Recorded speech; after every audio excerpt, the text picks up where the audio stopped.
الحمد للہ وحدہ والصلاة والسلام علی من لا نبی بعدہ اما بعد فاعوذ باللہ من الشیطان الرجیم بسم اللہ الرحمن الرحیم قال اللہ تبارک وتعالی فی القرآن المجید قل هو اللہ احد اللہ الصمد لم یلد ولم یولد ولم یکن لہ کفوا احد صدق اللہ العظیم۔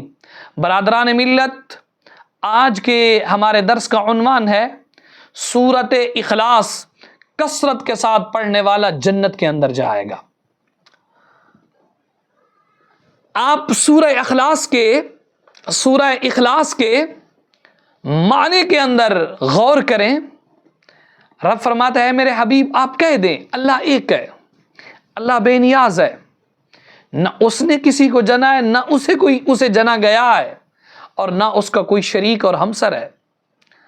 سرکار علیہ الصلوۃ والسلام کے عظیم صحابی حضرت ابو ہریرہ رضی اللہ تعالی عنہ، آپ سے یہ حدیث مروی ہے، بڑی لمبی حدیث ہے۔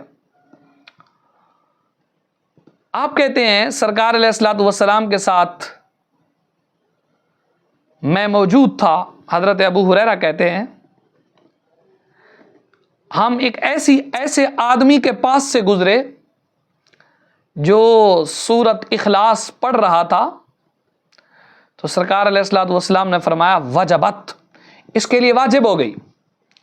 میں نے عرض کی یا رسول اللہ صلی اللہ تعالی علیہ وسلم کیا چیز واجب ہو گئی؟ تو میرے نبی نے ارشاد فرمایا الجنہ، جنت واجب ہو گئی۔ یاد رکھیے سورت اخلاص بہت عظیم سورت ہے، اور معتبر روایات کے اندر اس کے کثرت کے ساتھ فضائل موجود ہیں۔ اجر و ثواب میں یہ سورت ثلث قرآن کے برابر ہے۔ یہ ایک چھوٹی سورت ہے لیکن معانی و مطالب کے لحاظ سے بہت عظیم ہے۔ اللہ سبحانہ و تعالی کی ذات و صفات کا تعارف اس میں بڑے دل نشیں انداز میں کیا گیا ہے۔ حضرت ابو ہریرہ اس کے ساتھ ایک روایت کو اور نقل کرتے ہیں، کہتے نبی پاک صلی اللہ تعالی علیہ وسلم کے صحابی کلثوم بن ہدم رضی اللہ تعالی عنہ مسجد قباء میں امامت کیا کرتے تھے۔ سبحان اللہ، مسجد قباء جس کے متعلق میرے نبی نے فرمایا جس نے اس کے اندر 2 رکعت نماز نفل ادا کی اسے ایک عمرے کا ثواب ملتا ہے۔ تو حضرت کلثوم بن ہدم رضی اللہ تعالی عنہ مسجد قباء میں امام تھے، امامت کیا کرتے تھے، اور ان کا طریقہ کار کیا تھا؟ وہ ہر رکعت میں سورہ اخلاص پڑھتے اور اس کے بعد دوسری سورت پڑھتے۔ ان کے ساتھیوں نے کہا آپ پہلے یہ سورت پڑھتے ہیں پھر اس کو کافی نہیں سمجھتے اور کوئی سورت بھی ساتھ ملا لیتے ہیں، آپ یا تو یہ سورت پڑھا کریں یا کوئی اور سورت پڑھا کریں، ایک سورت پڑھے نا۔ انہوں نے کہا ما انا بتارکھا، میں اس سورت کو نہیں چھوڑوں گا۔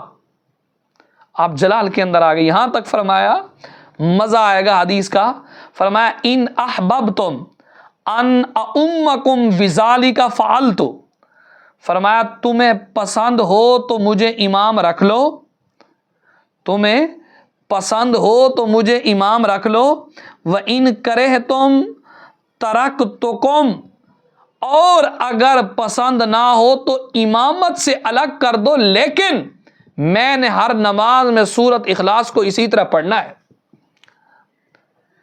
لوگ آپ کو تو بڑا پسند کرتے تھے، لوگوں نے کہا بھئی ہم نے آپ کو امامت سے تو نہیں ہٹانا۔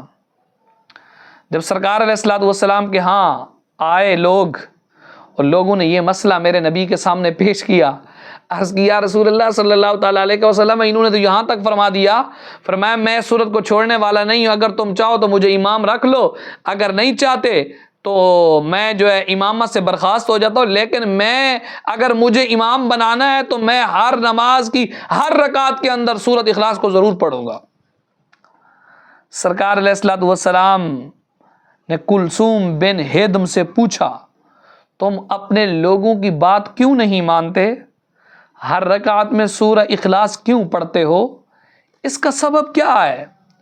انہوں نے عرض کیا رسول اللہ صلی اللہ تعالی علیہ وسلم انی احبھا، میں اس صورت سے محبت کرتا ہوں. تو میرے نبی نے ارشاد کیا فرمایا؟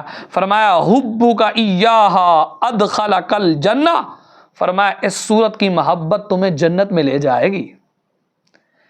اس صورت کی محبت تمہیں جنت میں لے جائے گی.